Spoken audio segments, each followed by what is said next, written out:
gravar. Gravar. Estão vendo? Sim. Então, vamos lá.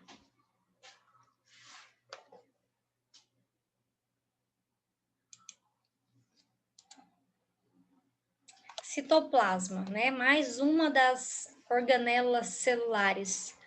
O citoplasma, o nome dele é dividido em dois, né? Cito, que significa célula, e plasma, que é aquilo que dá forma e que modela, é toda essa parte aqui dentro azulzinha. Ela é hialina, né? Bem transparente. Ela é homogênea, viscosa, e vocês também podem encontrar na literatura o nome de citosol ou hialoplasma. Todos são a mesma coisa, tá? O citoplasma, ele é composto basicamente por água, íons e substâncias necessárias, assim desde moléculas orgânicas, sejam elas carboidratos, enzimas, sais e proteínas. E a região onde se encontra presente todas as organelas do núcleo, né? Então, ele fica aqui, as organelas ficam dispersas em todo esse citoplasma aqui. É no citoplasma também que ocorre a maioria das reações químicas vitais, entre elas a fabricação das moléculas que irão constituir as estruturas celulares. E é aqui também que ocorre a reserva de gordura e de glicogênio de alguns animais. O citoplasma, esse material viscoso, quando ele está bem na periferia mesmo, né, mais perto da membrana celular, ele pode ser chamado de ectoplasma. Quando ele está mais perto da região próxima ao núcleo, ele é chamado de endoplasma. Então, essa parte da periferia, que é o ectoplasma, ele é mais viscoso, ele tem uma consistência de como se fosse de gelatina. Então, ele é mais durinho, ele não chega a ser duro demais, nem líquido demais. Ele é mais maleável, então ele tem essa consistência de gelatina mole. Já o endoplasma, nessa parte central, é bem mais fluida. Ali dentro, as organelas até conseguem se movimentar ali dentro, porque aqui dentro tem um ciclo que ocorre que chama citose. A citose é como se fossem correntes marítimas, né? Rítmicas, perdão. Correntes rítmicas acontecendo aqui dentro da célula. O tempo inteiro esse citoplasma ele está se movimentando, ele está girando aqui dentro do citoplasma. E esse movimento é conhecido como citose. Em algumas células, a citose é tão intensa que ocorre verdadeiras correntes circulatórias dentro da célula. E essa velocidade da citose, ela se eleva com a elevação de temperatura e ela fica mais devagarzinho quando as temperaturas estão mais baixas ou quando falta oxigênio. Então, quando a célula está todo vapor, está lá funcionando e temperatura elevada, ela está funcionando rápido. Temperatura está mais baixa, essa citose é mais devagarinho, esse movimento é bem mais devagar. Outra coisa que nós encontramos no citoplasma é o citoesqueleto. O citoesqueleto é essa rede de microtúbulos, né, que nós nem conseguimos enxergar ali na outra imagem, na imagem anterior, nem dá para ver, né, tem que ampliar bastante a imagem.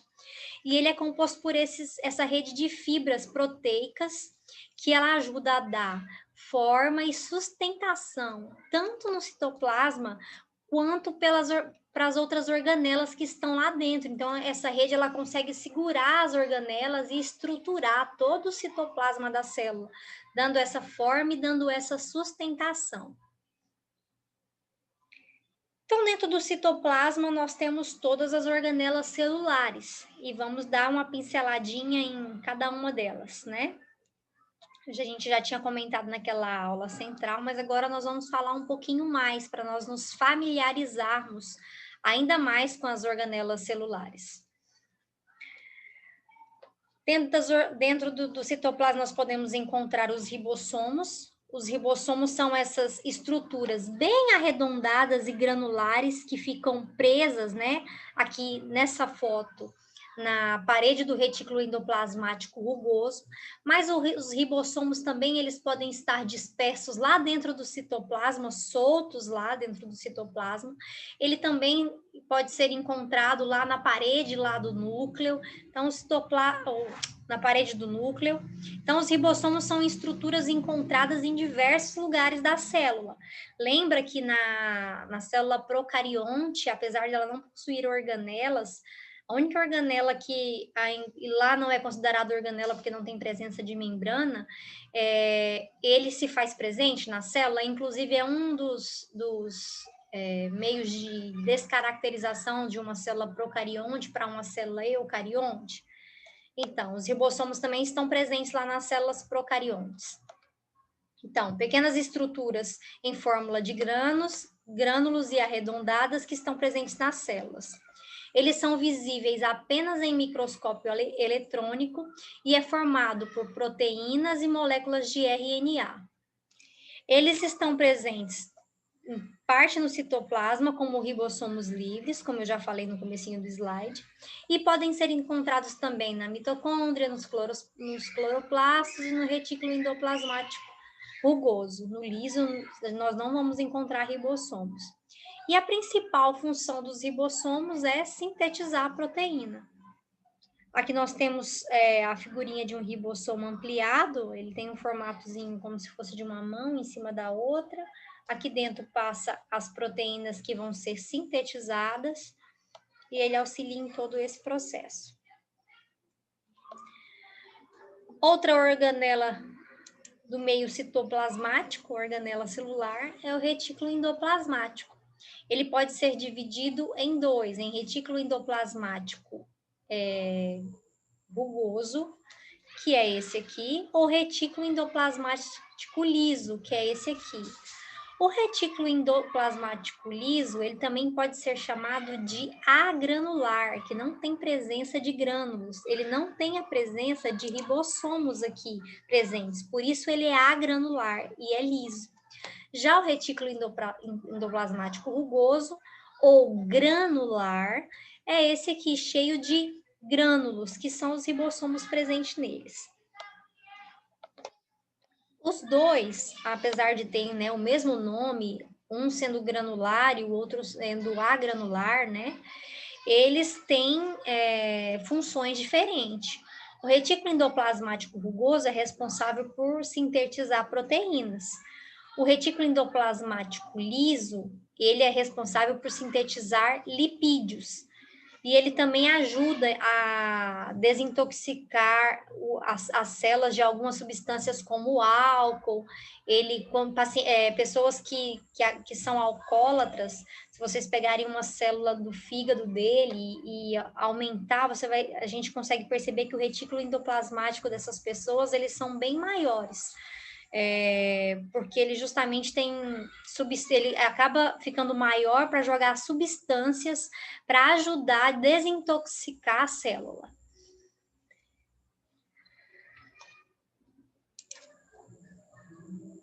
Outra organela do meio citoplasmático é o complexo de Golgi. Ele recebeu esse nome graças ao a pessoa que descobriu, o complexo de Golgi, que foi Camilo Golgi, isso em 1898. Ele é composta de discos membranosos achatados e empilhados, é uma pilha, uma pilhazinha de vesículas. E essas vesículas são chamadas de cisternas, essas vesículas não, essas pilhinhas aqui são chamadas de cisternas. E essas bolinhas que ficam aqui em volta são chamadas de vesícula. Então, ele é composto de diversas membranas achatadas empilhadas, atua como centro de armazenamento e transformação, empacotamento e remessa de substâncias, e ele origina os lisossomos e os acrossomos dos espermatozoides. Então, essas vesículas aqui, quando saem, elas podem formar os lisossomos e também auxilia na formação da cabecinha do espermatozoide, isso lá na gametogênese. Nós vamos dar uma olhadinha nisso também nas próximas aulas. Oi? Alguém falou comigo?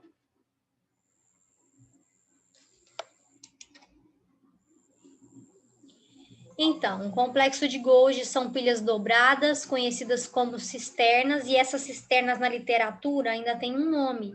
Elas podem ser chamadas de dictiossomas. Dictiossomas. Elas formam de 40 a 100 pilhas, né? Então, elas são bem pequenininhas, porque elas cabem dentro da célula, imagina, de 40 a 100 pilhas dessas cisterninhas, dessas dobraduras aqui. Professora, Oi. professora, Oi. essas crianças brincando, gritando, é aí na casa da senhora? Na minha casa casa, não, porque né? eu não tenho bebê, eu não tenho criança ainda, eu só tô grávida. Mas eu acredito que deva ser na rua. Deixa eu fechar a porta aqui para ficar melhor, tá atrapalhando, né? Um pouquinho. Vou fechar aqui a sacada. Vamos ver se melhora. Mas não é aqui, não. Vamos lá. Se aumentar de Obrigada. novo, imagina. Não pode atrapalhar a aula, né? Então, vamos lá. Ah, mas melhorou mesmo. Foi só fechar a sacada que melhorou. Nossa, Então, não estava nem... ficou bom agora. Então, essas pilhas, elas possuem duas regiões, né? Uma face é chamada de cis, que é essa parte voltada para o interior da célula, né? Voltada, né, para o retículo endoplasmático rugoso. E a outra parte dessas cisternas é chamada de face trans, que é a face que fica aqui para a membrana plasmática, né? Para fora da célula. Então, o que confere cada uma dessas faces? A face cis é convexa. Eu dei a definição lá na sala de aula para outro grupo, né? Que convexa, quando nós fazemos... Vocês estão vendo minha mão aqui? Eu não estou vendo a minha foto aqui do lado, eu não sei se vocês estão me enxergando. Conseguem ver minha mão? Sim. Quando eu faço uma conchinha com a minha mão, essa parte que fica aqui mais saliente é chamada de côncava. E essa parte que fica, convexa. E essa parte de dentro aqui da minha mão é chamada de côncava. Côncava é como se fosse mais fundo. Convexa é mais saliente. Na fase cis, que é essa fase de baixo, ó, no finalzinho do complexo de Golgi, tá vendo que ela é convexa, ela é saltada para fora. Então, essa é uma característica da face cis. Ela é convexa e ela é o sítio de entrada do complexo de Golgi. Ela recebe vesículas de transição, sejam elas vindas do retículo endoplasmático, recebe, processa aqui dentro e contém todo o material cheio de proteínas vinda de outras organelas celulares. Nessa face trans, que ela é côncava, tá vendo que ela é para dentro da vesícula, a parte de baixo aqui, ela libera secreção para a membrana plasmática. E é a partir daqui que vão se formar os lisossomos. Os lisossomos, nós vamos falar já, eles são responsáveis por ajudar no processo de fagocitose, né? De fazer um envelopamento em um patógeno ou em um antígeno para ajudar a digerir esse patógeno e jogar para fora da célula por exocitose. Aqui está tudo claro?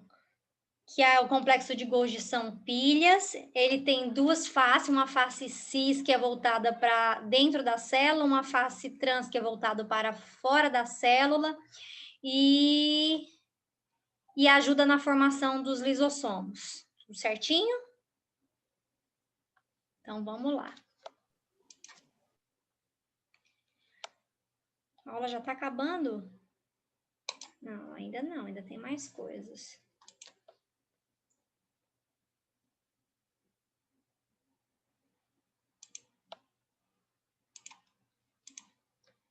Estão vendo o slide? Sim. Beleza. Então, comecei a falar dos lisossomos, né, que são essas vesículas arredondadas, repletas de enzimas. Essas enzimas são produzidas lá no retículo endoplasmático rugoso e conduzida para o complexo de Golgi, onde elas são envelopadas para formar os lisossomos primários. Esses lisossomos ficam no citoplasma até que a célula realize endocitose. Essa endocitose pode ser por fagocitose ou por pinocitose. Por fagocitose é quando ele envelopa partículas sólidas. Pinocitose é quando ele engloba partículas líquidas. E ambas englobam alguma partícula interna. Então, aqui vai englobar externa, aqui vai englobar uma partícula sólida, aqui vai englobar uma partícula líquida. Nesse processo, a partícula é interiorizada dentro de uma vesícula chamada endossomo, que se funde com o lisossomo primário, formando o lisossomo secundário, que é uma espécie de vacúolo digestivo. Sua função é fazer a digestão intracelular, seja ela por fagocitose ou por autofagia. Eu vou explicar essas duas formas de digestão celular dos lisossomos agora. Como isso ocorre, né? Por fagocitose, chegou aqui um patógeno ou um antígeno, uma célula inimiga aqui na membrana plasmática da célula. Vendo? Chegou aqui. Aqui está aqui uma célulinha de defesa do nosso organismo, o núcleo dela aqui dentro. Chegou um antígeno ou um patógeno. Primeira coisa que vai acontecer é ter uma fusão do lisossomo com um fagossomo. Ele vai entrar dentro da célula, a célula vai criar um envelope em volta desse antígeno. O lisossomo, que estava lá só esperando a hora de usar suas enzimas digestivas em alguma célula inimiga, se une com esse envelopamento aqui, ó. Tá vendo que os grânulos dele veio aqui para dentro? Tá vendo que ele é cheio de granulozinhos? Isso são as suas enzimas. Eles vêm aqui para dentro, começam a digerir esse patógeno, quebrar em várias e várias partículas, em vários e vários fragmentos. Quando ele consegue ser quebrado, ele fez a sua digestão, ele joga todos os resíduos para o meio extracelular. Então, assim é como ocorre a fagocitose, é assim que é a ação dos nossos lisossomos dentro de uma célula quando um patógeno entra. A outra forma de digestão que nós temos é a autofagia. Na autofagia, ela é a própria digestão de alguma substância própria da célula, não é substância inimiga. É alguma substância que não vai ser mais utilizado dentro da célula, como, por exemplo, a mitocôndria fez todos os seus serviços, se desgastou e agora vai ser trocada para uma mitocôndria nova, vai ter regeneração lá no seu DNA mitocondrial. Todo o resto, todo o processo de jogar esse material celular que não presta mais para a célula é chamado de autofagia. Então, ele joga para fora, o lisossomo vem, engloba essa partícula, usa as suas enzimas digestivas, digere esse material e joga para fora da célula. Ficou claro isso? Tudo certo? Ok. Eu vou... Beleza. Beleza, eu já ia falar, eu vou aceitar o silêncio como um sim. Professor, me explica direito a fagocitose. Explico sim. O que acontece na fagocitose? Eu vou até explicar aqui nessa outra figurinha aqui. Chegou alguma célula inimiga, né? Algo que não é próprio da célula. Chegou aqui na membrana celular, a membrana celular ela vai criar um envelope. Esse envelope é chamado de fagossomo. Esse envelope vai englobar o antígeno que chegou aqui, a célula inimiga. O retículo endoplasmático, o complexo de Golgi vai ter liberado lá pelas vesículas dele um lisossomo primário. Esse lisossomo primário vai se unir a esse fagossomo aqui. Então, essas dois vão se encontrar aqui. O lisossomo vai começar a usar as suas enzimas que tem lá dentro digestivas para quebrar todo o patógeno. Depois de quebrar, ele vai começar a expulsar todo o material residual até sair para fora da célula. E aí, quando ele sai para fora da célula, a gente tem um termo, quando o resíduo é jogado para fora, exocitose. Perfeito? Ficou claro? Mais alguma dúvida? Deu para entender? E a outra também que a senhora falou? A autofagia é a digestão celular de substâncias que são próprias da célula. Ela acontece em substâncias próprias da célula, não em antígenos. Alguma substância que já não é mais necessária, que está inativa, os lisossomos também vão lá, vão englobar essa partícula, vão jogar suas enzimas digestivas, vão destruir esse pedacinho da célula que não é mais necessário e vai jogar para o meio extracelular também. Certo? Certo, agora eu entendi. E bom, não pode ficar com dúvida. Se precisar, eu explico novamente, tá bom? Se tiver alguma dúvida também, pode perguntar no fórum, lá no live. Então tá bom.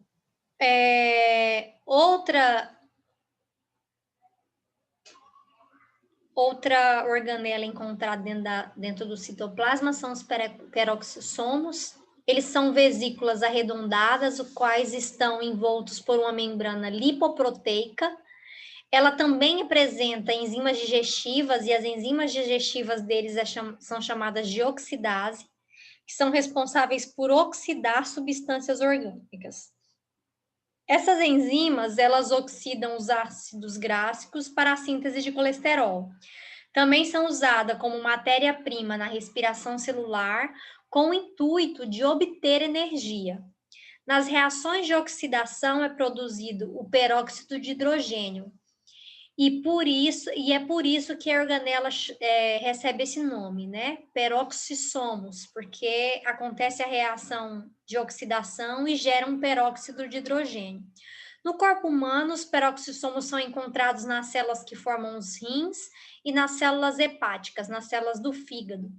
Esses peroxissomos, eles ajudam muito na formação dos sais biliares para ajudar, como ele é responsável pela síntese, né, dos ácidos gráficos e do colesterol, ele ajuda muito na formação dos sais biliares, que vão ajudar na degradação de gordura. Quando nós ingerimos gordura demais, os peroxissomos das células lá estão trabalhando a todo vapor para que gere